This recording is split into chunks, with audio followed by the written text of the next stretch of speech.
Huwag kang mag-alala ma. Hindi aalis si Andy. Saan naman pupunta ang babaeng iyan? Wala siyang career, wala siyang sariling pera, at higit sa lahat wala siyang ibang alam gawin, kundi ang magsilbi sa akin. She's a good maid after all.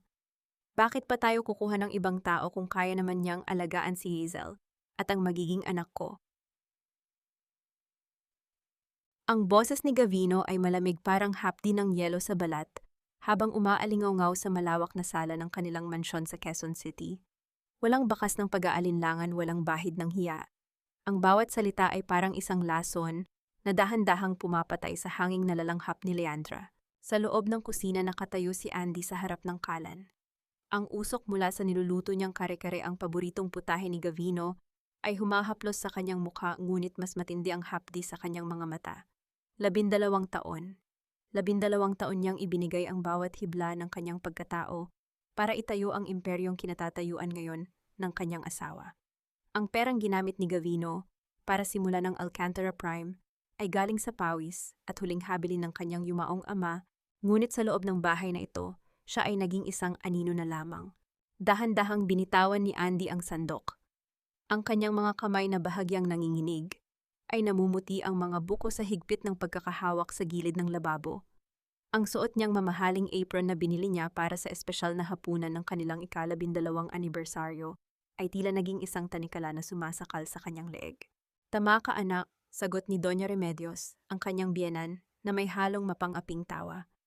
"Andy should be grateful, at least dito may bubong siya sa itaas ng ulo niya, at si Hazel kailangan niya ng mag-aalaga sa kanya ngayong maselan ang pagbubuntis niya. It's time Andy becomes useful in this house." Isang madiing pait ang gumuhit sa lalamunan ni Andy. Ang sakit ay hindi na nagmula sa puso.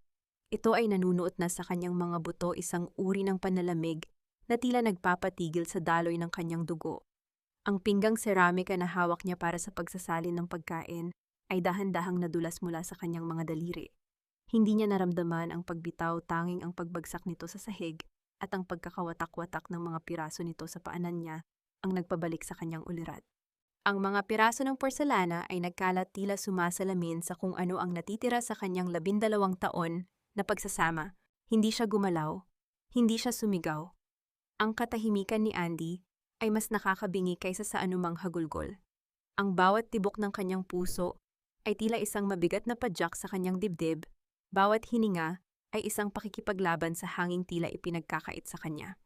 Narinig niya ang mga yabag ni Gavino na papalapit sa kusina. Pagpasok ng lalaki, hindi ang nagkalat na pagkain o ang sugat sa kanyang damdamin ang tiningnan nito. Tumingin si Gavino sa basag na pinggan nang may halong pagkadismaya at poot. "Ano ba naman yan, Andy, maging ang paghawak ng plato hindi mo na kaya? Kay daling bagay lang ang hinihingi ko sa'yo, ang maging maayos na asawa. Pero mukhang pati iyon ay kinalimutan mo na." Angil ni Gavino habang inaayos ang kanyang mamahaling kurbata. Lumapit siya kay Andy, ang bango ng kanyang pabango ay hinaluan ng amoy ng panloloko. "Ayusin mo ang sarili mo. Darating ang mga bisita at si Hazel. Ayaw kong makita kanilang ganyan kamukhang pulubi. At pagkatapos mong maglinis dito, ihanda mo ang guest room sa itaas. Doon matutulog si Hazel simula ngayong gabi."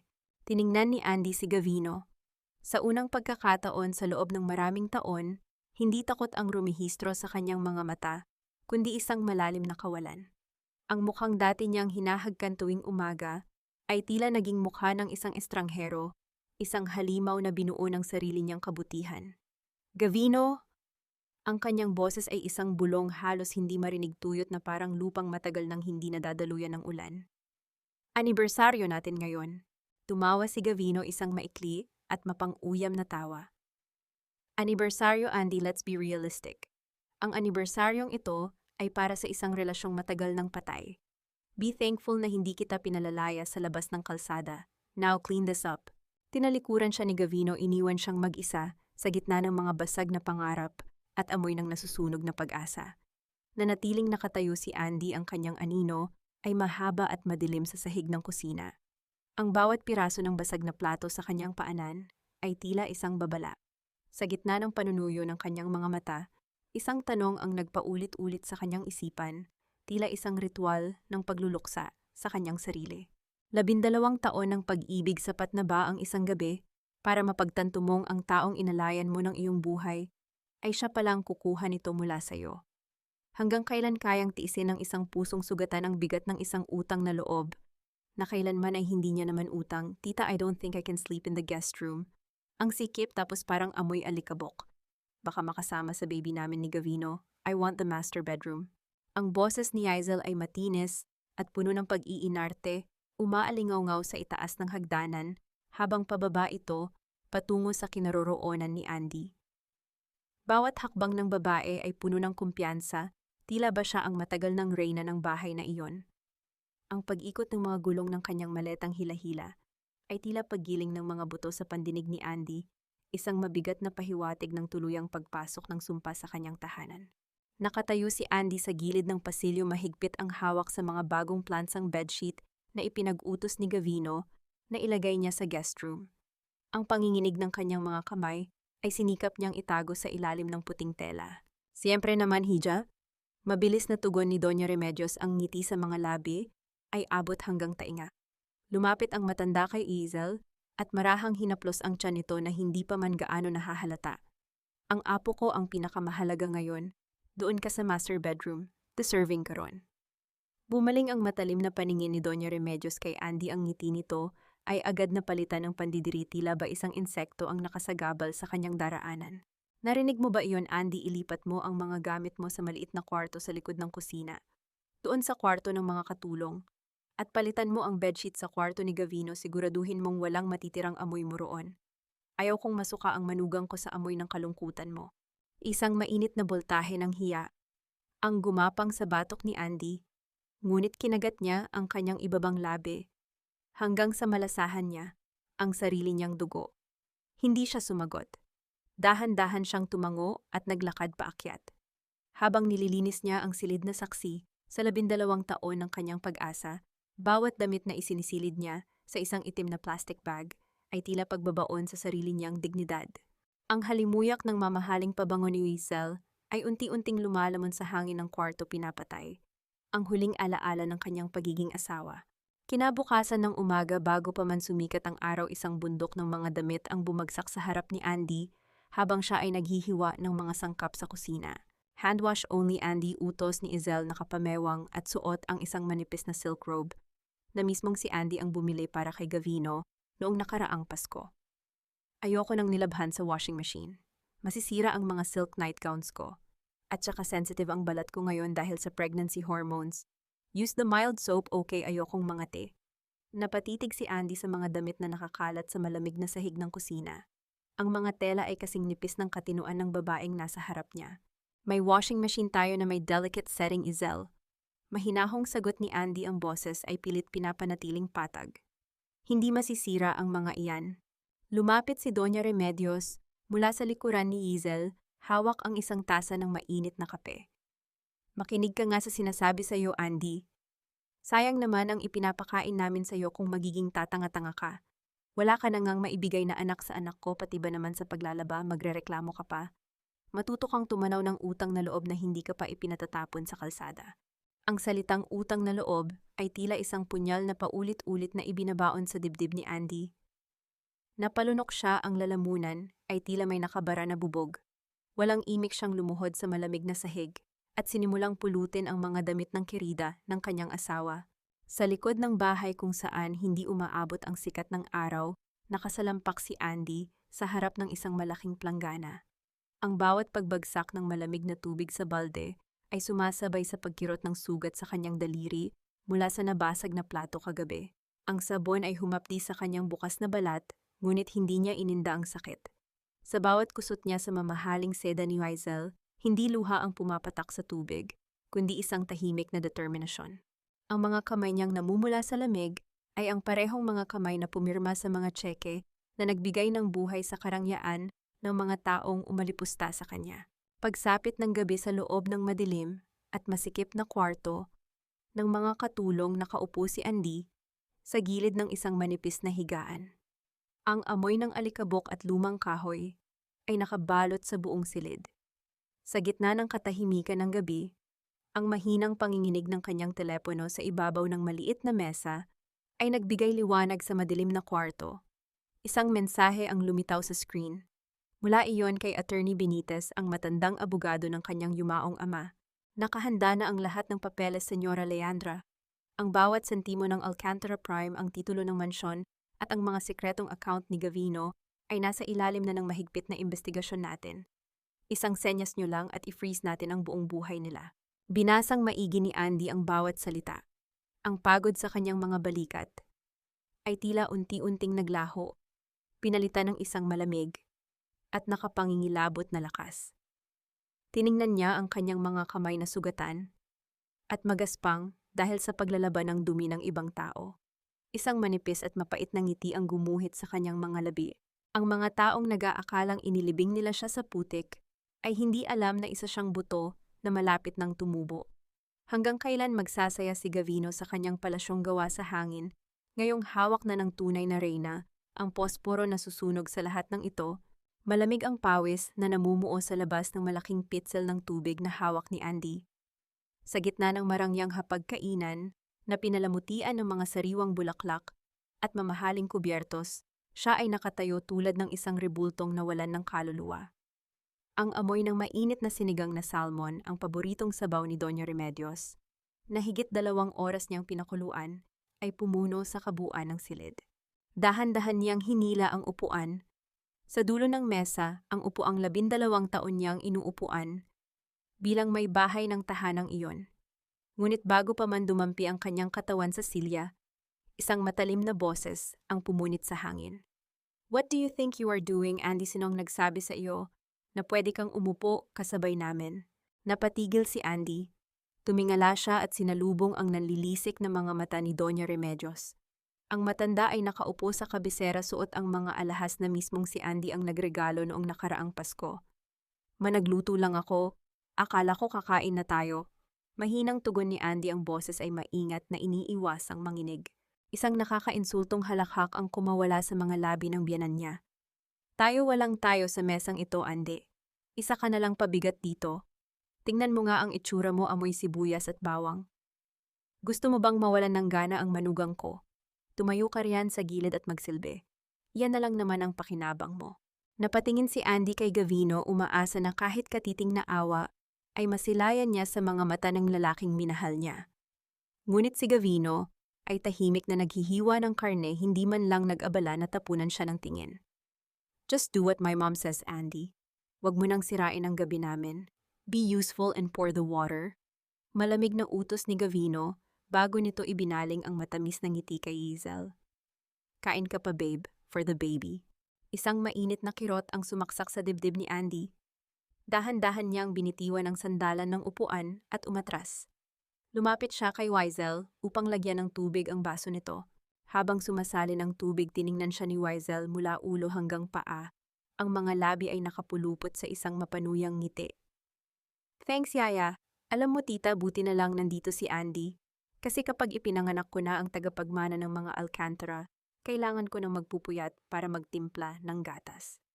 Since sanay naman siyang walang ginagawa sa buhay, kundi umasa kay Gavino, she's perfect for the job. "Correct ka diyan, Hija," gatong ni Doña Remedios habang humihigop ng sabaw. "Hindi baleng baog basta marunong maglaba at maglinis. At least may silbi ang pagtira niya sa pamamahay ko." Ang bawat salitang binibitawan nila ay tila mga basag na bubog na isinusubo kay Andy. Ang pamamahay niya. Ang mesang ito, ang pagkaing ito, maging ang damit na suot ni Gavino, ay binili ng perang kinuha nila mula sa bulsa ni Andy. Kinagat niya ang kanyang dila upang pigilan ang katotohanang gustong kumawala sa kanyang mga labi. Hindi pa ngayon, kailangan niyang magtiis. Ang paghihiganti ng isang reyna ay hindi ginagawa sa pamamagitan ng pagsigaw, kundi sa isang malamig at kalkuladong pagbawi ng lahat. Nagsimulang kumain si Hazel, humigop ito ng mainit na sabaw ng sinigang na inihain ni Andy. Ngunit makalipas lamang ang ilang sandali, biglang nabitawan ni Hazel ang kanyang hawak na kutsara. Ang malakas na pagbagsak ng metal sa porselanang pinggan ay umalingaw-ngaw sa buong silid.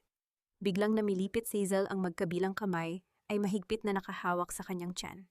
Ang kanyang mukha ay pumangit sa labis na sakit habang siya ay umiiyak. "Aray, Gavino, ang tiyan ko. Ang sakit." Sigaw ni Hazel, ang paghinga ay naging mabilis at tila kinakapos ng hangin. Mabilis na napatayo si Gavino ang silya, ay marahas na umatras sa sahig. Hazel, anong nangyari babe, are you okay? Ang sabaw. May nilagay siya sa sabaw. Umiiyak na itinuro ni Hazel si Andy na nakatayo malapit sa pitsel. Gavino nilagyan niya ng lason. Gusto niyang patayin ang baby natin dahil inggit na inggit siyang baog siya. Namumutla si Doña Remedios na napatayo rin. Diyos ko, ikaw na babae ka, halimaw ka. Gusto mong pumatay ng inosenteng bata. Lahat ng mata ay bumaling kay Andy. Ang hangin sa loob ng silid ay tila naging yelo. Hinarap siya ni Gavino, ang mga mata nito ay nagliliyab sa matinding galit, tila handang pumatay anumang oras. Humakbang ang lalaki palapit sa kanya, ang malalaking kamay ay nakakuyom ng mahigpit. Sa kabila ng nagbabadyang panganib na natiling nakatayo si Andy, ang kanyang gulugod ay tuwid, at ang kanyang mga mata ay walang nikatiting na takot. Ano ang mas nakakatakot, ang lason sa sabaw na hindi niya kailanman inilagay? O ang katotohanang malapit nang sumabog sa mukha ng mga taong ito, isang matunog na sampal ang dumapo sa pisngi ni Andy. Umaalingaw-ngaw sa kabuuan ng pinalamutiang hapagkainan. Ang lakas ng paglanding ng palad ni Gavino ay nagpabagsak kay Andy sa malamig na sahig. Lasang kalawang ang mabilis na gumapang sa kanyang bibig, kasabay ng panginginig ng kanyang paningin. Hayop ka, wala kang kwentang asawa, ngayon naman gusto mong maging mamamatay tao. Sigaw ni Gavino, ang mga ugat sa leeg nito ay litaw na litaw sa sobrang galit. Kung may mangyari sa anak ko, ipapakulong kita. Andy, hindi ka na masisinagan ng araw. Nakahawak pa rin si Hazel sa kanyang tiyan, nagkukunwaring umiiyak sa bisig ni Doña Remedios, na patuloy sa pagbubuga ng mga sumpa laban kay Andy. Dahan-dahang inangat ni Andy ang kanyang mukha. Pinunasan niya ang dugong tumutulo mula sa gilid ng kanyang labi, gamit ang laylayan ng kanyang uniforme. Walang luha sa kanyang mga mata. Sa halip na magmakaawa, tinitigan niya nang diretso si Hazel, isang tingin na tumagos hanggang sa pinakasulok ng budhi ng kirida. Alam ni Andy at alam ni Hazel na walang anumang lason sa sabaw. Ito ay isa lamang murang dula-dulaan para mapabilis ang pagpapalayas sa kanya. Kung gusto ko siyang patayin, Gavino. Malamig at mabagal na sambit ni Andy, ang boses ay tila yelong gumuguhit sa sahig. Hindi ko idadaan sa paboritong sabaw ng nanay mo, at lalong hindi ko gagawin habang nakaharap kayo. Abat sumasagot pa ang baliw na ito, tili ni Doña Remedios. Dalhin mo na sa ospital si Hazel, Gavino. At ikaw, kita, dinuro ng matanda si Andy. Mag-impake ka na ng mga basahan mo. Hindi na kita kayang makita sa pamamahay ko bukas. Binuhat ni Gavino si Hazel palabas ng bahay, sinusundan ng nag-aalalang biyenan. Ang malakas na pagbagsak ng pintuan ang sumira sa katahimikan na naiwan kasama ni Andy. Nang makasiguro siyang umalis na ang sasakyan, tumayo si Andy, inayos ang kanyang buhok at dumiretso hindi sa kwarto ng mga katulong kundi sa ikalawang palapag. Sa study room ni Gavino, madilim ang silid, tanging ang liwanag mula sa poste ng kalsada ang tumatanglaw sa mga mamahaling kasangkapan. Ang silid na ito ay bawal pasukin ni Andy noon pa man. Strictly for business matters.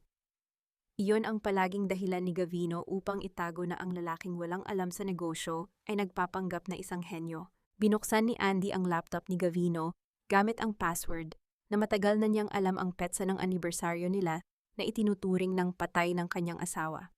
Habang hinihintay mag-load ang screen, pinasadahan niya ng tingin ang mga drawer. Gamit ang isang master key mula sa tinipon niyang mga susi ng bahay, binuksan niya ang pinakaibabang cabinet. Tumambad sa kanya ang mga pulang folder na naglalaman ng mga bank statements at kontrata. Isa-isa niyang binuklat ang mga pahina. Ang paghinga niya ay unti-unting bumibigat, hindi dahil sa lungkot kundi sa pandidiri. Daan-dang libong piso ang buwanang inilalabas ni Gavino mula sa Alcantara Prime papunta sa isang offshore account. May mga resibo ng pagbili ng mga mamahaling alahas, mga diamanteng kailanman ay hindi dumapo sa leeg ni Andy. At ang pinakamalaking dagok, isang deed of sale ng isang luxury condo sa Bonifacio Global City na nagkakahalaga ng 30 milyong piso, nakapangalan lahat kay Hazel Marasigan. Ang perang pinaghirapan ng kanyang ama, ang kumpanyang binuo niya gamit ang sariling dugo at pawis bago niya ibinigay ang posisyon kay Gavino upang hindi ito magmukhang mababa sa lipunan. Lahat ng iyon ay ninanakaw ng asawa niya para ibahay ang kirida nito. Habang nagbabasa si Andy, hindi niya namalayan ang oras. Masyadong naging malalim ang pag-ikot ng kanyang isipan sa paghahabi ng mga plano kung paano ibabaon sa lupa ang mga taong ito. Biglang umalingaw-ngaw ang tunog ng pagpihit ng doorknob. Nanigas si Andy sa kanyang kinauupuan.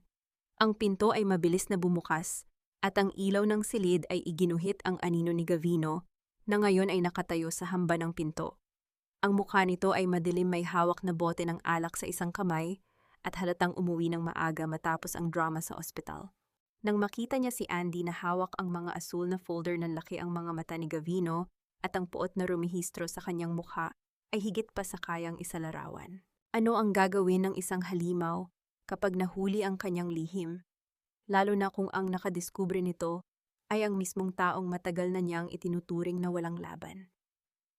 Mabilis na isinara ni Andy ang folder, ang kanyang mga kamay ay mahigpit na nakahawak sa mga papel na tila ito ang nag-iisang sandata niya laban sa lalaking unti-unting lumalapit sa kanya.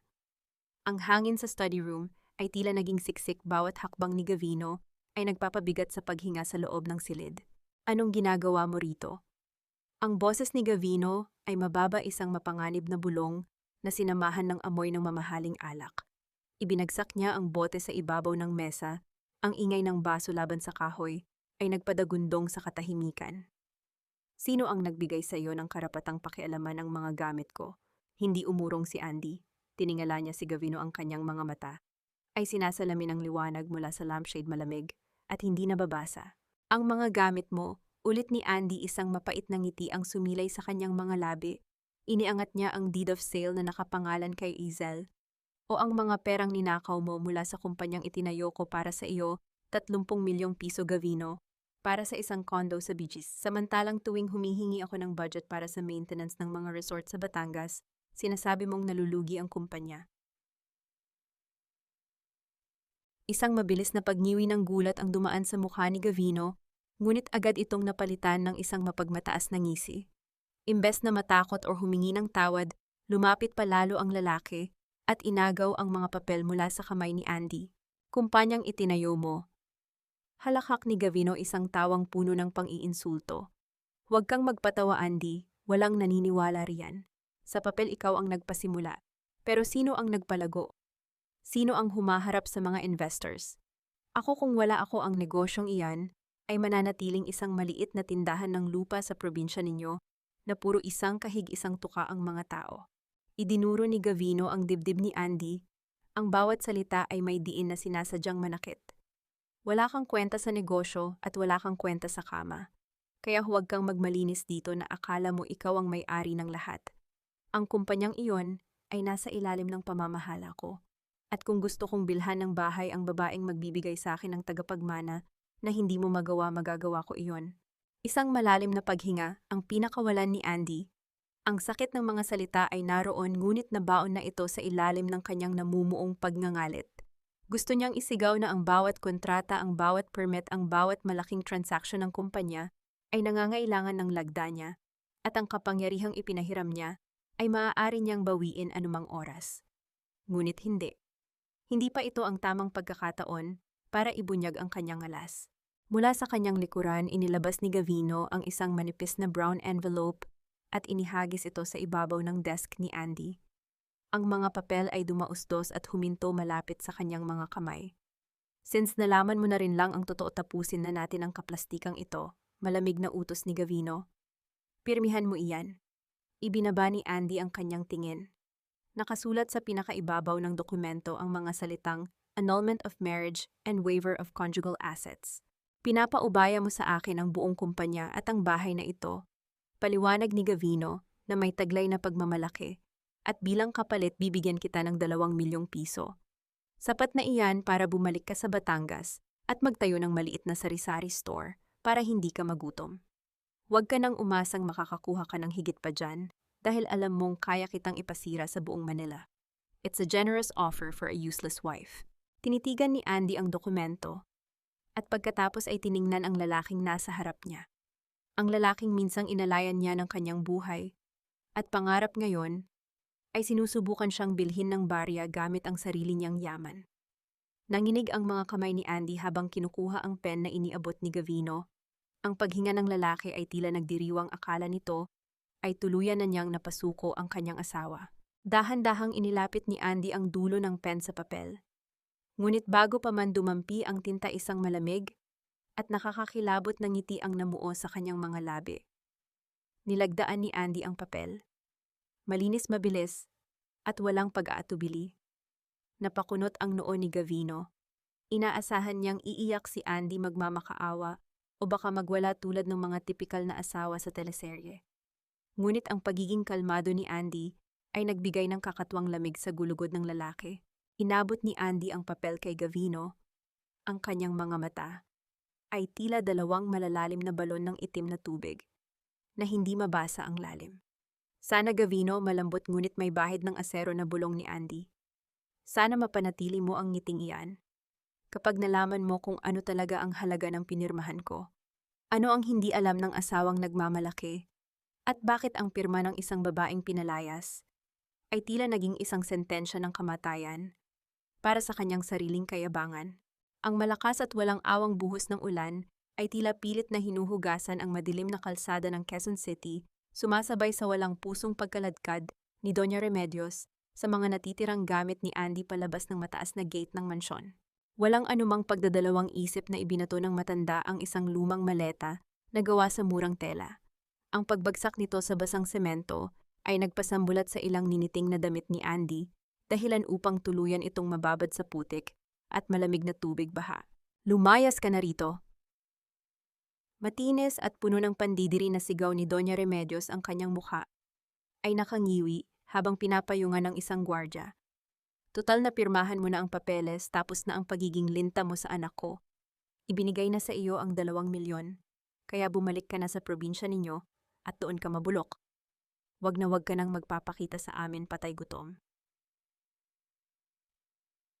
Nakatayo si Andy sa gitna ng ulan. Ang kanyang manipis na damit ay basang-basa at nakadikit na sa kanyang nanginginig na katawan. Unti-unti niyang iniangat ang kanyang paningin patungo sa itaas sa may malapad na balkonahe ng master bedroom na 12 taon niyang inalagaan. Doon nakatayo si Gavino. Hawak niya ang isang malaking itim na payong maingat na pinoprotektahan si Aizel mula sa ambon habang nanonood sila sa pagpapalayas kay Andy. Nakangisi si Aizel nakasandal sa mainit na dibdib ni Gavino. Ang isang kamay ay humahaplos sa tiyan nito habang tila nanonood ng isang nakakaaliw na palabas. Tumingin si Gavino sa ibaba, ang kanyang mga mata ay walang nikatiting na bakas ng pagsisisi o awa. Ang pagtingin niya kay Andy ay tila pagtingin sa isang basurang tuluyan nang nailabas ng bahay upang hindi na bumaho. Pinunasan ni Andy ang kanyang muka. Hindi niya alam kung ulan ba o luha ang tumutulo sa kanyang mga pisngi, ngunit isa lang ang tiyak niya ito, na ang huling gabi na iiyakan niya ang pamilyang ito. Dahan-dahan siyang yumuko at pinulot ang kanyang mga damit na nabalot ng putik. Isiniksik niya ito pabalik sa sirang maleta. Sa bawat pagyuko niya, unti-unting namamatay ang babaeng naging martir sa loob ng higit 1 dekada. Ang lamig ng ulan ay hindi na nakapasok sa kanyang mga buto. Sa halip, isang nagiinit na apoy ng determinasyon ang nagsimulang magliyab sa kanyang dibdib. Aniping sa harap na binuo niya kasama si Gavino ay inanod na ng baha sa kanyang paanan. Ang naiwan na lamang ay ang dalisay at walang awang katotohanan. Tumayo si Andy ng tuwid. Hindi niya ininda ang lamig o ang mapanlait na tingin mula sa balkonahe. Hinarap niya ang malaking mansyon ng bahay na binili gamit ang pawis ng kanyang ama, ang mga haliging itinayo ng kanyang pangalan, at ang yaman na pilit inangkin ng mga taong walang sariling dangal. Wala siyang isinigaw na sumpa. Wala siyang ibinigay na pagmamakaawa. Ang pinakamatalim na sandata ng isang nasaktang babae ay ang kanyang nakabibinging katahimikan. Tinitigan niya si Gavino sa huling pagkakataon. Ang kanyang mga labi ay bahagyang gumalaw sa isang pabulong na panata, na tanging ang hangin lamang ang nakarinig. Ngayong gabi, mariing sambit ni Andy sa sarili. Ang bawat pantig ay tila inuukit sa bato ng kanyang puso. Tinatapos ko na ang utang na loob ko sa inyo. Tumalikod si Andy, bitbit ang kanyang sirang maleta, at naglakad palayo patungo sa madilim na kalsada nang hindi lumilingon. Sa pag-alis niyang iyon, naiwan ang isang nakakapasong tanong, ano ang mangyayari bukas kapag nalaman ng mga taong nasa itaas ng balkonahe na ang babaeng pinalayas nila sa ulan ay ang mismong nagmamay-ari ng payong na kanilang sinisilungan. Ang mabigat na paghinto ng pampasaherong bus ay nagtaas ng makapal na alikabok sa gilid ng kalsada. Bumaba si Andy bitbit ang kanyang putikang maleta, ngunit sa halip na lamig at ulan ang mainit na sikat ng araw ng Batangas, ang sumalubong sa kanyang pagod na katawan. Ang hangin ay amoy sariwang lupa at kaping barako isang pamilyar na halimuyak na tila yumayakap sa kanyang sugatang kaluluwa. Sa di kalayuan nakaparada ang isang makintab at itim na SUV na tila hindi nababagay sa simpleng paligid ng terminal. Mula rito ay bumaba ang isang pamilyar na matanda, suot ang isang malinis at plansadong barong, si Attorney Benitez. Nang makita niya si Andy, hindi nito pinansin ang dumi sa damit ng babae. Mabilis siyang lumapit, kinuha ang sirang maleta na tila ba isa itong mamahaling kargamento at bahagyang yumuko ng may buong paggalang. Maligayang pagbabalik sa inyong lupain, Senyora Leandra. Mahinahong bati ng abogado, ang boses ay puno ng katapatan na matagal nang hindi narinig ni Andy sa sarili niyang bahay. Isang malalim na hininga ang pinakawalan ni Andy. Sa pagbigkas ng kanyang buong pangalan, tila gumuho ang maskara ng pagiging martir na 12 taon niyang suot. Tumango siya at pumasok sa loob ng sasakyan.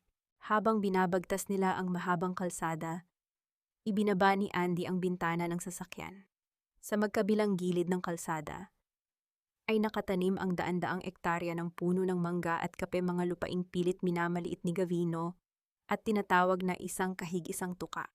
Hindi alam ng mayabang niyang asawa na ang bawat punong nadadaanan nila hanggang sa abot ng tanaw ay nakapangalan sa nag-iisang tagapagmana ng mga Sarmiento kay Leandra. Pagdating sa malaking ancestral mansion na gawa sa matibay na nara at bato, dumiretso si Andy sa banyo. Hinayaan niyang tangayin ng mainit na tubig ang putik mula sa Quezon City, ang amoy ng laso ng kanyang biyanan, at ang bakas ng panloloko ng kanyang asawa. Sa bawat patak ng tubig na nahuhulog sa sahig, unti-unting namamatay ang mahinang si Andy. Paglabas niya ng silid, wala na ang babaeng nakayuko. Suot ni Leandra ang isang matalim at puting pantsuit na matagal nang nakatago sa kanyang cabinet. Ang kanyang buhok ay tuwid na nakabagsak, at ang kanyang mga mata na dati ay laging naghahanap ng pagmamahal, ay ngayon kumikinang sa malamig na kapangyarihan.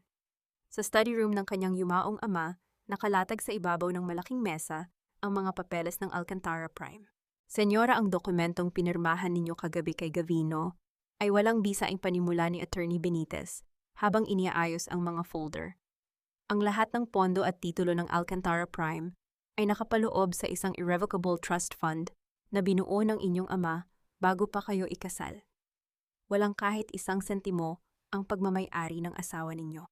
Tinitigan ni Leandra ang malaking painting ng kanyang ama sa pader. Isang tipid at matapang na ngiti ang namuo sa kanyang mga labi. Ang mga kamay na dati ay naglalaban ng maruruming damit ng kerida ng asawa niya ay dahan-dahang humaplos sa ibabaw ng malamig na mesa ng kapangyarihan. Sobra-sobra na ang ibinigay nating kaligayahan sa kanila, Attorney Pahate.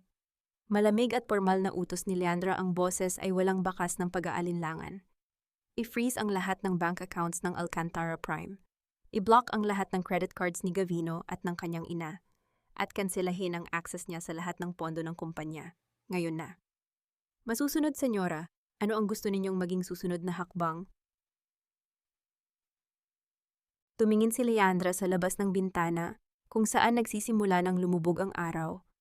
Hayaan natin silang magutom sa loob ng palasyong akala nila ay kanila. Ano kaya ang magiging reaksyon ng isang haring sanay sa karangyaan kapag nalaman niyang ang kaban ng bayan na kanyang ninanakawan ay biglang naging alikabok sa kanyang mga palad? Ang malamig na hangin mula sa aircon ng isang high-end jewelry store sa Makati ay hindi sapat upang palamigin ang biglaang pag-iinit ng ulo ni Gavino. Nakatayo siya sa harap ng glass counter habang suot-suot ni Weasel ang isang kumikinang na diamond necklace. Ang ngiti ng kerida ay abot tenga kumikislap kasabay ng batong nakasabit sa kanyang leeg. Bagay ba, babe? Malambing na tanong ni Weasel habang nakaharap sa salamin. This is perfect for the baby shower next month. Para makita ng lahat ng friends ni Tita Remedios na hindi mo pinabayaan ang mag-ina mo. Kahit ano pa ang suotin mo, ikaw ang pinakamaganda. Buong pagmamalaking sagot ni Gavino. Bumaling siya sa sales lady at inilabas ang kanyang itim na platinum credit card na may logo ng Alcantara Prime. Inihagis iyon sa ibabaw ng counter na tila isang barya. I-charge mo lahat dyan, Isama mo na rin ang matching earrings. Mabilis at magalang na kinuha ng sales lady ang card at isiningit sa makina. Ngunit makalipas ang ilang segundo, isang mapulang ilaw ang kumislap sa screen kasabay ng isang mabilis at mababang tunog ng pagtanggi mula sa terminal. Kumunot ang noo ng sales lady at sinubukan itong ulitin, ngunit ganoon pa rin ang nangyari. "Sir, I'm sorry po, tag-atag." Nag-aalang ang sambit ng sales lady habang ibinabalik ang card kay Gavino. "Decline po ang card ninyo. Baka po na-max out nyo na o may problema sa bank." Nawala ang ngiti sa labi ni Wiesel. Tiningnan niya si Gavino nang may halong pagkagulat at inis. "Declined, impossible." Asik ni Gavino ang kanyang mukha ay nagsimulang mamula sa hiya at galit habang napapatingin ang ilang mayayamang customer sa loob ng tindahan. Kinuha niya ng padarag ang kanyang wallet at inilabas ang isa pang gintong credit card. "Subukan mo ito, baka sira lang ang bulok niyong makina." Muling isiningit ng sales lady ang pangalawang card. Muling kumislap ang pulang ilaw. "Sir, declined din po." Naka-hold po ang lahat ng transactions ng accounts na nakapangalan sa Alcantara Prime. Ang hiya na naramdaman ni Gavino ay mabilis na napalitan ng matinding kaba. Imposible. Siya ang CEO ng kumpanya. Paanong may magho-hold ng kanyang mga account nang hindi niya alam? Inagaw ni Gavino ang kanyang mga card at walang imik na naglakad palabas ng tindahan, iniwang nakatayo si Hazel na napilitang hubarin ng kwintas habang pinagtitinginan ng mga tao. Habang nagmamaneho pabalik sa opisina, sunod-sunod ang pagtawag ni Gavino sa bangko. Ngunit iisang malamig na boses ng customer service ang kanyang natatanggap. "Sir, we are sorry, but a legal freeze order has been implemented on all your corporate and personal accounts tied to the company." Nang makarating siya sa Alcantara Prime Tower, mabilis siyang pumasok sa elevator patungo sa executive floor. Ang pag-ikot ng kanyang sikmura ay tila lalong bumigat nang mapansin niyang ang kanyang fingerprint ay hindi gumagana sa scanner ng sarili niyang opisina. Ang pinto ay nakakandado. Anong kalokohan itong sigaw ni Gavino habang pilit na kinakalampag ang pinto ng kanyang opisina. Mula sa pasilyo nagmamadaling lumapit ang kanyang sekretarya. Ang mukha ay putlang-putla at halatang natatakot. "Sir Gavino, kanina pa po kayo hinahanap ng Board of Directors. May dumating pong emergency memo kaninang umaga mula sa legal department." "Anong memo? Bakit naka-lock ang opisina ko? Bakit naka-freeze ang mga accounts ko?" Panggigigil na tanong ni Gavino. Ang kanyang mga kamay ay mahigpit na nakakuyom. Nanginginig na inabot ng sekretarya ang isang manipis na puting papel. Hinablot iyon ni Gavino at mabilis na binasa. Ang bawat salita ay tila malamig na tubig na ibinuhos sa kanyang nag-iinit na ulo. Ang memo ay naglalaman ng utos ng agarang pag-alis sa kanya sa posisyon bilang CEO dahil sa hinala ng malawakang paglustay ng pondo. Ngunit hindi iyon ang nagpatigil sa pagtibok ng kanyang puso. Ito ay ang lagda sa pinakaibaba ng papel, ang nag-iisang pangalan na may kapangyarihang magpabagsak sa kanyang buong imperyo sa loob lamang ng isang gabi. Leandra Sarmiento, majority shareholder at owner. Nabitawan ni Gavino ang papel. Ang paghinga niya ay naging mabilis at mababaw. Ang babaeng itinapon niya sa ulan at itinuring na patay gutom ay hindi umalis para magtago. Umalis siya para balikan ang koronang kailanman ay hindi naging kay Gavino. Paano sasalubungin ng isang taong nag-aakalang siya ang hari, ang pagbabalik ng tunay na may-ari ng kanyang trono sa gitna ng malawak na lupain ng mga Sarmiento sa Batangas? Ang bango ng mga namumulaklak na punong mangga ay tila isang gamot na dahan-dahang nagpapahilom sa mga sugat ni Leandra. Nakayapak siyang naglalakad sa ilalim ng malalabay na sanga, hinahayaan ang bawat talim ng damo at lambot ng lupa na dumampi sa kanyang mga paa. Ang bawat hakbang niya ay tila isang pagbabalik loob sa sarili, isang pag-ugat muli sa lupang kailanman ay hindi siya tinalikuran. Huminto siya sa harap ng isang matandang puno ng mangga, ang paboritong tambayan ng kanyang yumaong ama. Hinaplos ni Leandra ang magaspang na balat ng puno at sa isang sandali tila narinig niya ang malalim at baritonong boses ng kanyang tatay na bumubulong sa hangin. Leandra, ang dangal ng isang tao, ay hindi nasusukat sa kung gaano siya kahusay magsilbi sa iba, kundi sa kung paano niya pinahahalagahan ang kanyang sariling pangalan. Isang mapait na buntong hininga ang pinakawalan ni Leandra. 12 taon 12 taon niyang kinalimutan ang payong ito. 12 taon niyang ibinaba ang sarili upang itaas ang isang lalaking walang ibang ginawa, kundi tapakan siya ng paulit-ulit. Naalala niya ang mga gabing nagpupuyat siya para ayusin ang mga ulat ng kumpanya ni Gavino, habang ang lalaki ay mahimbing na natutulog o nasa labas kasama ang ibang babae. Naalala niya ang bawat pagsisikap niyang maging perpektong asawa na nauwi lamang sa pagiging yaya ng kerida nito. Dahan-dahan siyang naupo sa isang lumang kahoy na bangko. Mula sa kanyang bulsa, inilabas niya ang isang maliit na botelya ng malamig na tubig at ininom ito. Ang lamig na dumadaloy sa kanyang lalamunan ay tila nagpapatatag sa kanyang kalooban. Hindi na siya ang babaeng umiiyak sa gitna ng ulan sa Quezon City. Siya na si Leandra Sarmiento, ang anak ng lupang ito, ang tunay na nagmamay-ari ng bawat pangarap na inangkin ng mga Alcantara. Senyora, handa na po ang inyong kapeng barako. Sa loob, marahang tawag ni Nanay Saling, ang matandang tagapangalaga ng kanilang ancestral house na sumunod sa kanya sa Batangas. Kailangan niyo pong magpalakas. Mahaba-haba pa ang laban na ito. Tumango si Leandra at tumayo. Habang naglalakad pabalik sa mansyon, naramdaman niya ang walang tigil na pag-vibrate ng kanyang telepono sa loob ng bulsa ng kanyang suot na lino na pantalon. Alam niya kung sino ang tumatawag.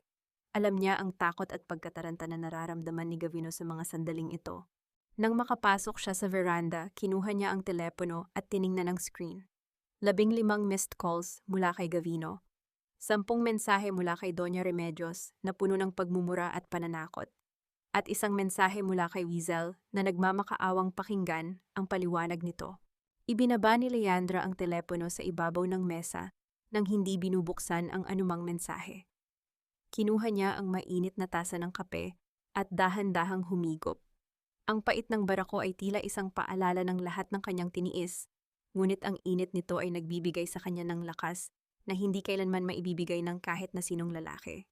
Sa gitna ng katahimikan ng hapon, ang tunog ng isang sasakyang mabilis na humihinto sa labas ng kanilang malaking gate ang bumasag sa kapayapaan. Ang malakas na pagbusina nito ay tila isang desperadong hiyaw para sa atensyon. Tumingin si Leandra sa direksyon ng gate. Isang puting sasakyan ang nakaparada roon, ang sasakyang ibinigay niya kay Gavino noong nakaraang taon. Alam niyang dumating na ang bagyo sa kanyang pintuan. Ngunit sa pagkakataong ito, hindi siya ang mababasa ng ulan. Siya ang magiging pader na dudurog sa bawat alon ng kanilang kasinungalingan. Anong gagawin ni Leandra ngayong ang lalaking pumatay sa kanyang puso ay nakatayo sa harap ng kanyang tahanan, nagmamakaawa para sa buhay na siya mismo ang sumira? Buksan niyo ang gate. Hindi niyo ba ako kilala? Ako ang asawa ng amo niyo. Ako si Gavino Alcantara. Ang boses ni Gavino ay pumiyok sa tindi ng galit at desperasyon, umaaling-aungaw sa tahimik na kalsada ng Batangas. Marahas niyang kinalampag ang bakal na gate, ang tunog ng paghampas ng kanyang mga palad sa matigas na riles ay nagbigay ng kakatuwang ingay na gumambala sa huni ng mga kuliglig. Ngunit ang dalawang gwardyang nakatayo sa kabilang panig ay nanatiling tila mga rebulto, walang kibo, walang emosyon, at tanging si Leandra lamang ang kinikilala. Mula sa veranda ng ikalawang palapag, dahan-dahang lumabas si Leandra. Hawak niya ang mainit na tasa ng kape, ang usok nito ay marahang humahalik sa kanyang mukha. Tiningnan niya ang lalaki sa ibaba. Hindi na ito ang makisig na CEO na nakilala niya. Gusot ang mamahaling polo ni Gavino, magulo ang buhok, at ang kanyang mukha ay bakas ng puyat at matinding kaba. "Andy, makinig ka," sigaw ni Gavino nang mamataan siya sa itaas. Ang kanyang boses ay biglang lumambot, pinalitan ng isang mapanlinlang na tono ng pagsisisi. "Alam kong galit ka, nagkamali ako, okay, pero hindi mo kailangang gawin ito. Ang kumpanya, ang mga accounts ko, Andy, nagkakagulo na ang lahat. Paano na ang mga empleyado? Paano na tayo?" Isang manipis at malamig na ngiti ang sumilay sa mga labi ni Leandra. Ibinaba niya ang tasa sa pasamano at humawak ng mahigpit sa malamig na rehas ng veranda. "Walang tayo, Gavino," mariing sagot ni Leandra. Ang kanyang boses ay hindi kailangang maging malakas para maramdaman ang bigat. "At huwag mong gamitin ang mga empleyado para itago ang sarili mong takot. Alam nating dalawa na wala kang pakialam sa kanila. Ang tanging inaalala mo ay ang mawalan ka ng panggastos sa luho ng nanay mo at ng babae mo." Hindi totoo yan, depensa ni Gavino. Ang kanyang mga mata ay pilit na naghahanap ng butas sa aserong kalooban ni Leandra. Si Aizel, kailangan niya ng pang-check-up. Ang baby ko, Andy, may puso ka pa ba? Papatayin mo ba sa gutom ang sarili mong asawa? Dahil lang sa isang pagkakamali. Natawa si Leandra, isang tawang walang kagalakan, tila ba nakarinig ng isang masamang biro. Pagkakamali, 12 taon ng panloloko, Gavino. 12 taon mong ninakaw ang bawat pagkakataon na dapat ay masaya tayo para lang busugin ang sarili mong kayabangan. At ang baby, don't worry, I'm sure ang 2 milyong piso na pinapirmahan mo sa akin kagabi ay sapat na para sa check-up niya. Diba generous offer ang tawag mo doon? Biglang nanahimik si Gavino.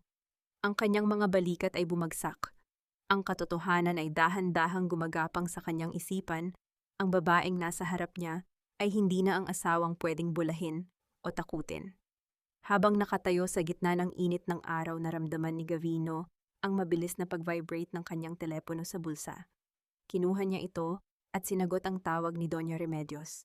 Dahil sa katahimikan ng paligid, ang boses ng kanyang ina ay umabot hanggang sa kinaroroonan ni Leandra. Gavino, nasaan ka na ba? Nandito ang mga tauhan ng bangko sa mansyon. Kinukuha nila ang mga gamit ko, pati ang mga alahas ko. Gavino, sinasabi nilang wala raw tayong pambayad sa utang ng kumpanya. Gawin mo ang lahat, anak. Huwag mong hayaang palayasin ako rito. Napatingin si Gavino kay Leandra, ang kanyang mga mata ay naniningkit sa puot. Ikaw ang gumawa nito. Ikaw ang nagpapadala ng mga tao sa bahay ko. Bahay mo, calm. Pag-uulit ni Leandra ang kanyang boses ay kasing talim ng isang punyal.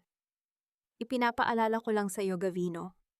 Ang mansyong kinalalagyan ng nanay mo ngayon ay nakapangalan sa Sarmiento Estate.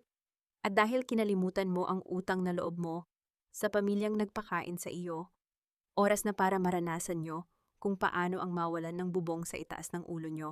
Isang itim na kotse ang huminto sa likuran ng sasakyan ni Gavino. 2 lalaking nakauniporme ng isang towing service ang bumaba at lumapit sa kanya. Sir, kami po ang representative mula sa leasing company, sabi ng isang lalaki ng may formal na tono.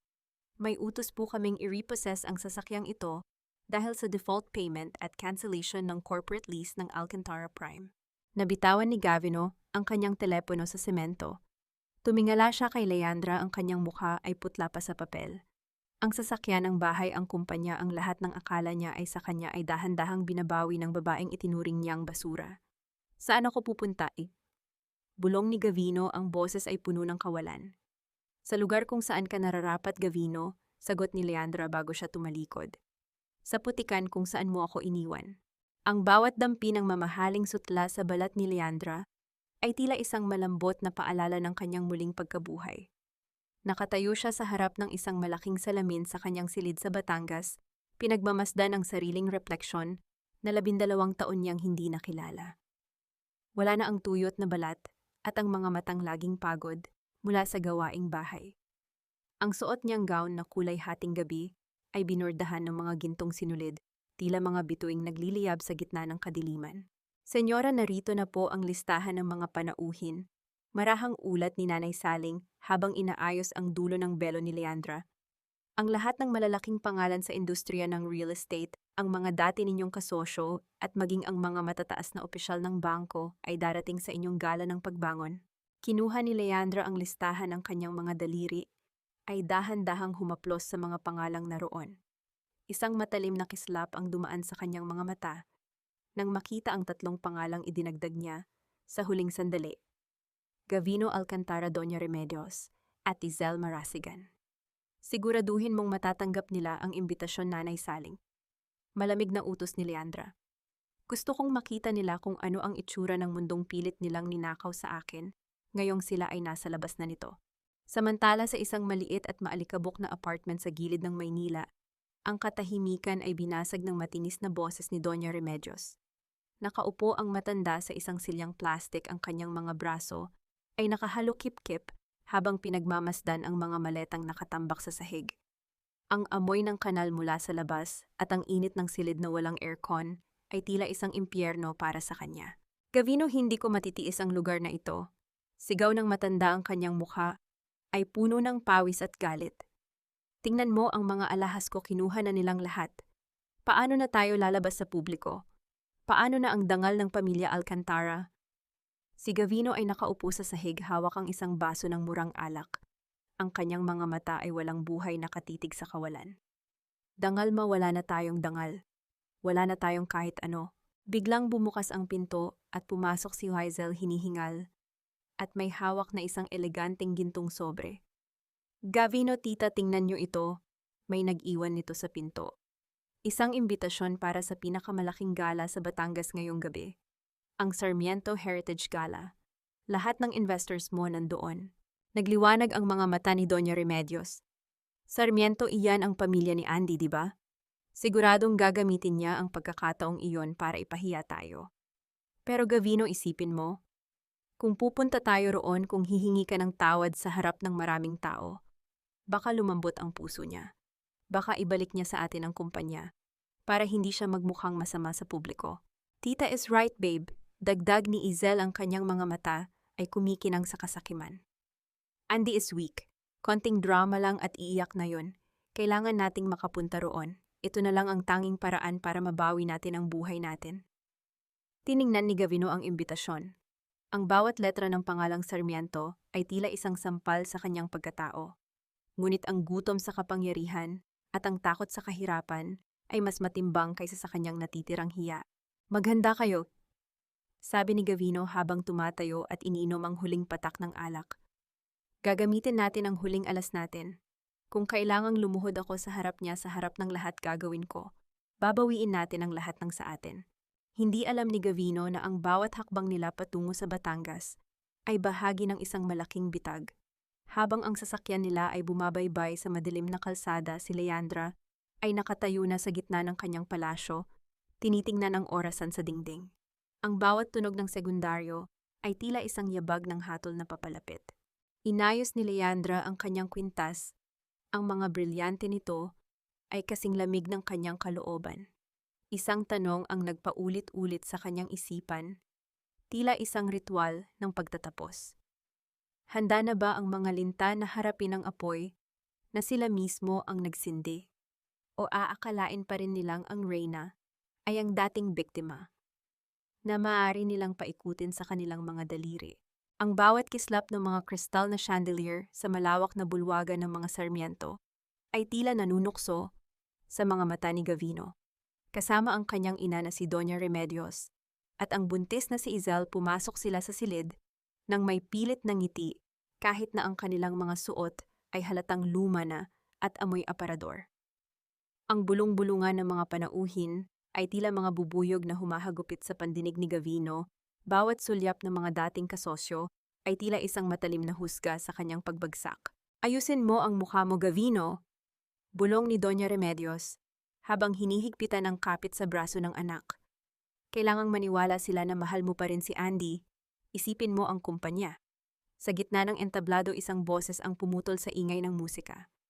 Mga panauhin ng ating punong abala para sa gabing ito, ang chairman at majority shareholder ng Sarmiento Holdings at Alcantara Prime, Señora Leandra Sarmiento.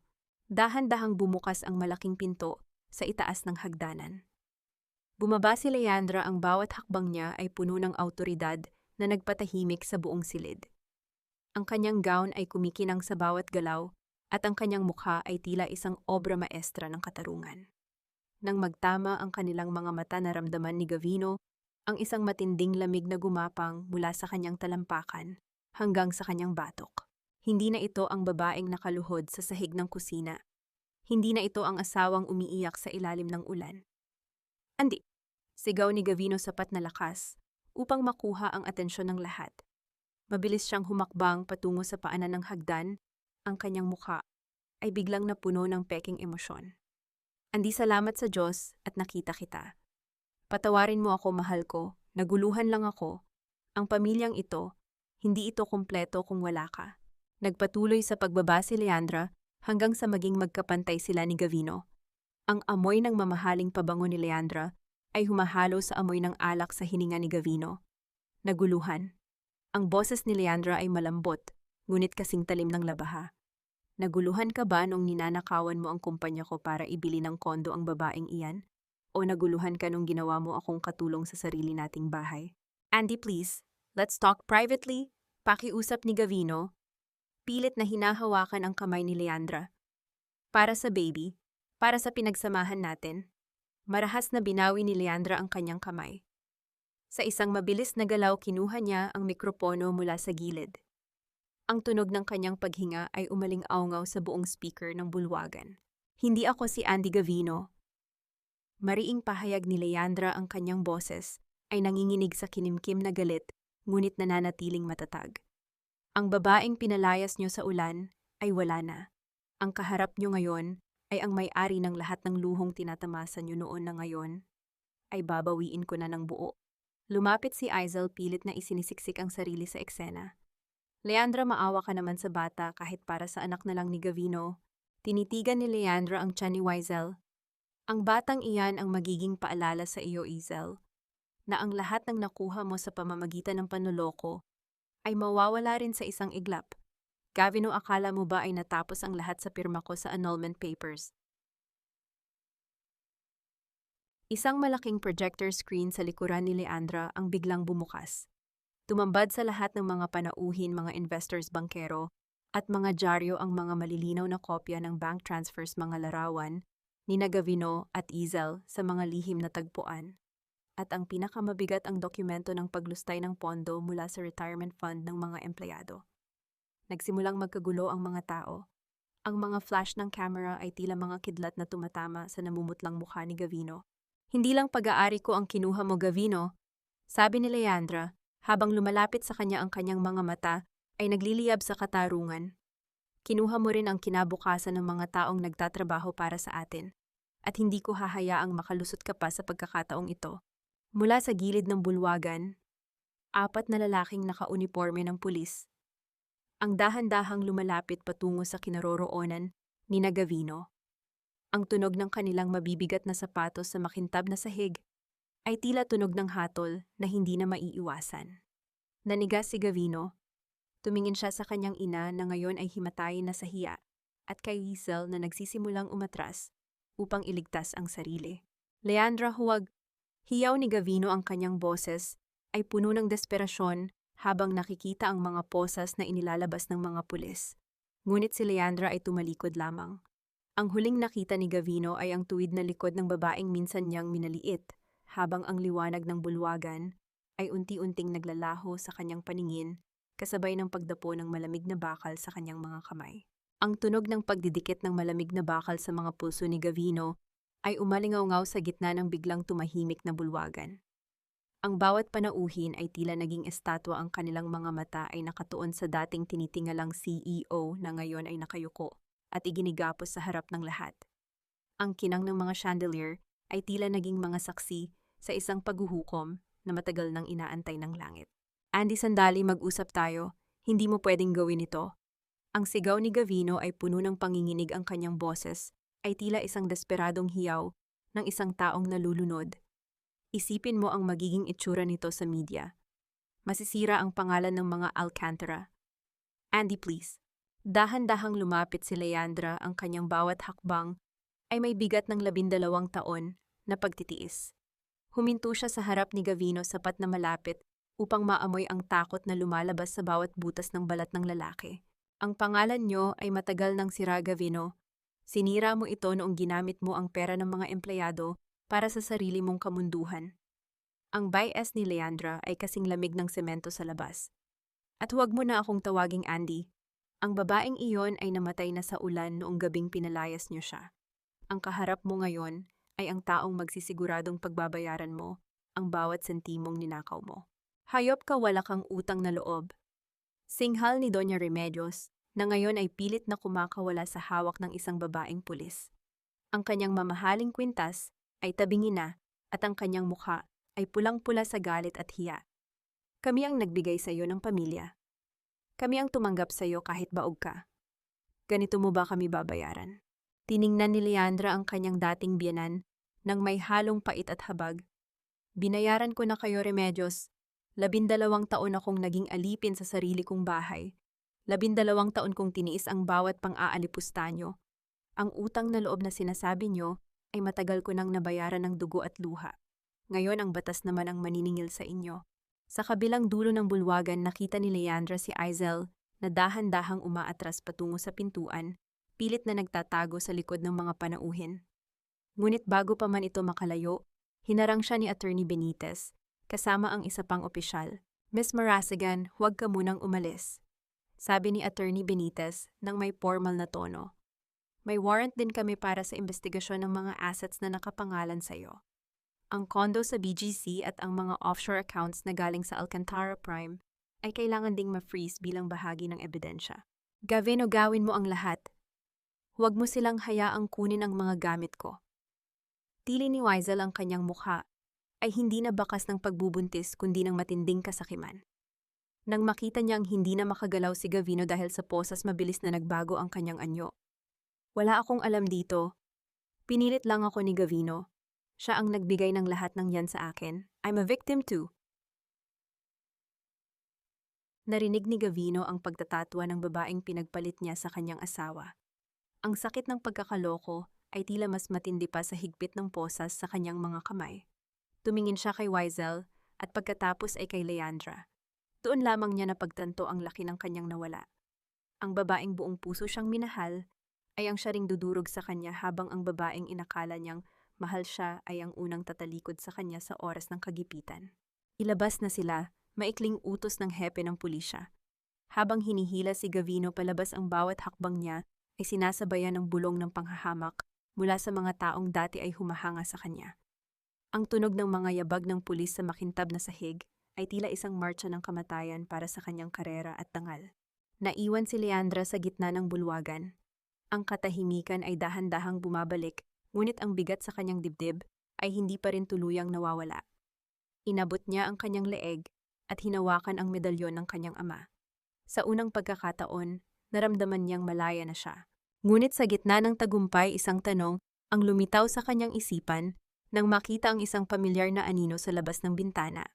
Mayroon pa bang huling alas ang mga Alcantara o ang gabi na ito ay simula pa lamang ng isang mas malalim na sikreto na matagal nang nakabaon sa ilalim ng kanilang kumpanya? Ang gabi ay unti-unting lumalalim ngunit ang bawat sulok ng mansyon ng mga Sarmiento ay tila nagdiriwang.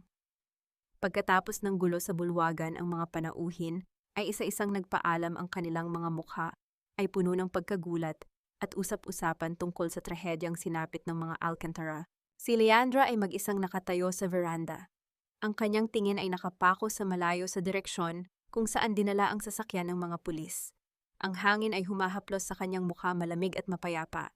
Wala na ang bigat na nagpahaba sa kanyang mga taon sa Quezon City. Wala na ang pagod na nagpabigat sa kanyang mga balikat. Ngunit ang katahimikan ay nabasag ng isang mahina, ngunit pamilyar na yabag. Si Attorney Benitez. Senyorang bati ng matanda habang iniaabot ang isang makapal na dokumento. Bago tuluyang makulong si Gavino may ipinasa siyang sulat sa inyo. Ipinakiusap niyang basahin ninyo bago namin tuluyang isara ang kaso ng kumpanya. Tiningnan ni Leandra ang sobre. Kulay dilaw ito, lukot-lukot at may bakas ng pawis. Dahan-dahan niya itong binuksan. Sa loob ay isang sulat na sulat kamay ni Gavino. Andy, alam kong hindi mo ako mapapatawad. Sa bawat salitang isinusulat ko, naaalala ko ang lahat ng ginawa ko sa iyo. Hindi dahil sa takot kaya ko ito isinusulat, kundi dahil sa huli na pagtanto ko na ang kumpanyang pinatay ko para makuha ay walang kwenta kung wala ang taong nagbigay sa akin ng tiwala. Faisal was a mistake. My greed was a greater mistake. Ngunit Andy, may isang bagay kang hindi alam. Ang paglustay ko sa pondo ay hindi lang para sa mga gamit ni Yazel. Ginawa ko ito dahil may mga tao na nagbabanta sa buhay natin noon pa man.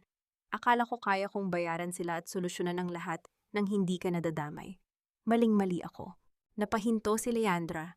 Ang pagbabasa niya ay tila isang paghukay sa isang lihim na hindi dapat nabuksan.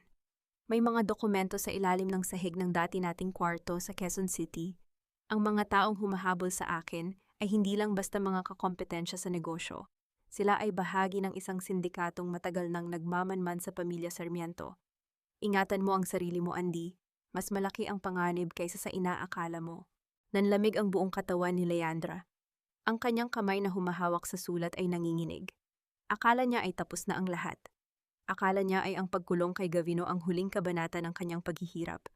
Ngunit ang liham na ito ay tila isang babala na ang kanyang tunay na laban ay hindi pa nagsisimula. Biglang tumunog ang kanyang telepono. Isang hindi kilalang numero. Sinagot niya ito ng may pag-aalinlangan. Hello.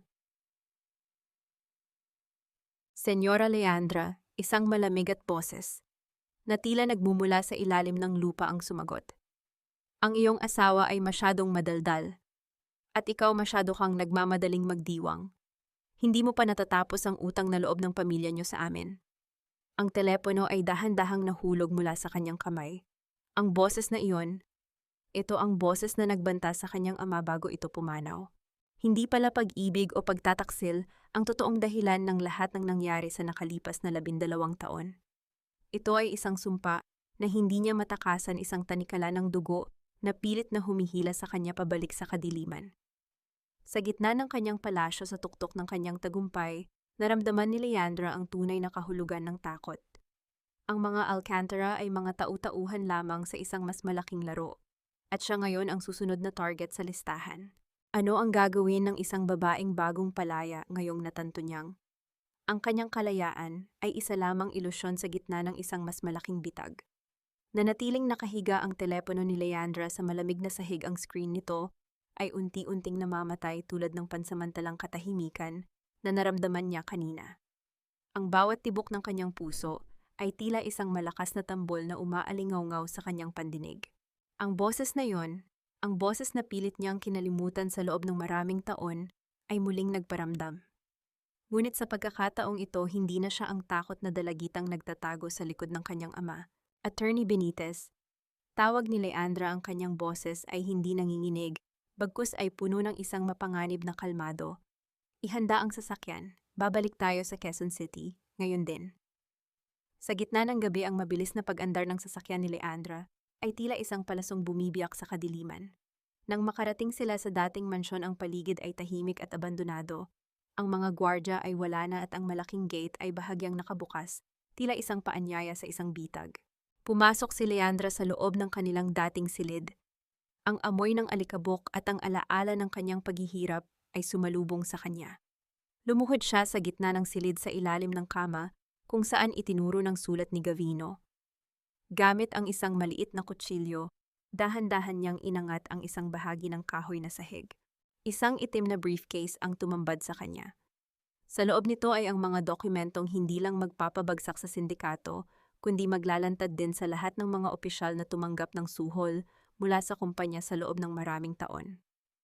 Ito ang insurance na itinago ni Gavino, ang dahilan kung bakit siya nagpanggap na masama, upang ilayo ang atensyon ng mga ito kay Leandra. Nahanap niyo na ba ang hinahanap niyo, senyora? Mabilis na lumingon si Leandra.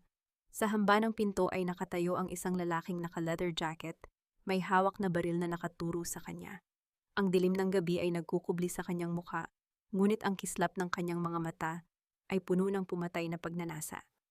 Ibigay mo ang briefcase at baka hayaan kitang mabuhay, sabi ng lalaki. Ang kanyang boses ay ang parehong boses sa telepono. Hindi natinag si Leandra. Dahan-dahan siyang tumayo, yakap ang briefcase sa kanyang dibdib. Ang akala niyo siguro ay katulad pa rin ako ng dati, na ang isang babaeng marupok ay madaling takutin. Biglang umalingaw-ngaw ang tunog ng sunod-sunod na sirena ng pulis sa labas ng mansyon. Ang bawat sulok ng bahay ay binalot ng asul at pulang liwanag. Ang lalaki ay nagulat, ang kanyang atensyon ay panandaliang nawala sa kinaroroonan ni Leandra. Attorney Benitez is not just a lawyer, he is a man of strategy. Madiing sambit ni Leandra. Kanina pa kami nakikipag-ugnayan sa National Bureau of Investigation bago pa man kami tumapak sa bahay na ito. Ang briefcase na ito ang magiging huling pako sa kabaong ninyo. Bago pa man makakilos ang lalaki, mabilis na pumasok ang mga operatiba ng pulisya sa silid. Ang tunog ng mga yabag ng sapatos sa kahoy na sahig at ang mga sigaw ng utos ay pumuno sa dating tahimik na kwarto. Nadakip ang lalaki ng walang laban. Paglabas ni Leandra sa mansyon, sinalubong siya ng malamig na hangin ng madaling araw. Tumingin siya sa langit kung saan ang unang sinag ng araw ay nagsisimula ng gumuhit sa abot-tanaw. Sa kabilang panig ng lungsod, sa loob ng isang madilim na selda, si Gavino ay nakaupo sa sahig. Nabalitaan niya ang pagkakaaresto sa mga taong nagbanta sa kanya. Sa unang pagkakataon sa loob ng maraming taon, nakaramdam siya ng luwag sa kanyang dibdib, kahit na alam niyang habambuhay na siyang mabubulok sa kulungan. Nawala sa kanya ang lahat, ang yaman, ang kapangyarihan, at ang babaeng tunay na nagmahal sa kanya. Ngunit sa huli nagawa niyang protektahan si Leandra sa tanging paraang alam niya. Si Zel naman ay naiwan sa kalsada bitbit ang isang maliit na bag ng mga gamit. Ang lahat ng kanyang ari-arian ay kinumpiska at ang kanyang pamilya sa probinsya ay itinakwil siya dahil sa hiya. Ang batang dinadala niya ay lalaking walang ama at walang kinabukasan. Sa ilalim ng anino ng kasalanan ng kanyang mga magulang, si Doña Remedios. Ang matandang Reyna ay nauwi sa isang pampublikong nursing home kung saan walang sino mang nagnanais makinig sa kanyang mga kwento ng nakaraang karangyaan. Bumalik si Leandra sa Batangas. Nakatayo siya sa gitna ng kanyang lupain, pinapanood ang mga magsasaka na masayang nag-aani ng mga bunga. Ang bawat sentimong nakuha niya mula sa mga Alcantara ay ibinalik niya sa kumpanya at sa mga empleyadong ninakawan. Hindi na siya ang Andy na biktima ng tadhana.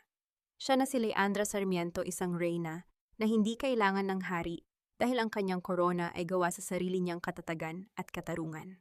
Ang bawat sugat sa kanyang puso ay naghilom na hindi dahil kinalimutan niya ang sakit, kundi dahil tinanggap niya ito bilang bahagi ng kanyang kwento. Sa bawat paglubog ng araw sa Batangas, alam ni Leandra na ang tunay na kapayapaan ay hindi matatagpuan sa yaman kundi sa dangal na kailanman ay hindi niya hinayaang manakaw sa kanya. Isang taon ang mabilis na lumipas tulad ng banayad na agos ng tubig sa ilog ng Batangas na dahan-dahang tinatangay ang mga tuyong dahon ng kahapon. Ang sikat ng araw sa hapong iyon ay tila tunaw na ginto na bumabalot sa malawak na taniman ng mga sarmiento. Sa veranda ng lumang mansyon nakaupo si Leandra, hawak ang isang tasa ng mainit na kapeng barako. Ang bawat paghigop niya ay may kasamang malalim na paghinga, isang hininga na hindi na ninanakaw ng takot o bigat ng dibdib. Sa kanyang kandungan ay nakapatong ang isang sulat mula sa kawanihan ng bilangguan. Hindi na ito ang sulat ng pananakot o desperasyon. Binasa ni Leandra ang huling linya. Salamat sa pagbisita nung nakaraang buwan. Ngayon ko lang naintindihan na ang pagpapatawad mo ang pinakamabigat na parusang natanggap ko. Dahan-dahang itinupi ni Leandra ang papel. Tinanong niya ang sarili, napatawad na nga ba niya si Gavino? Ang pagpapatawad para kay Leandra ay hindi nangangahulugang ibabalik niya ang lalaki sa kanyang buhay o kakalimutan niya ang bawat hapdi ng sampal at bawat patak ng luhang dumanas sa kanya sa Quezon City.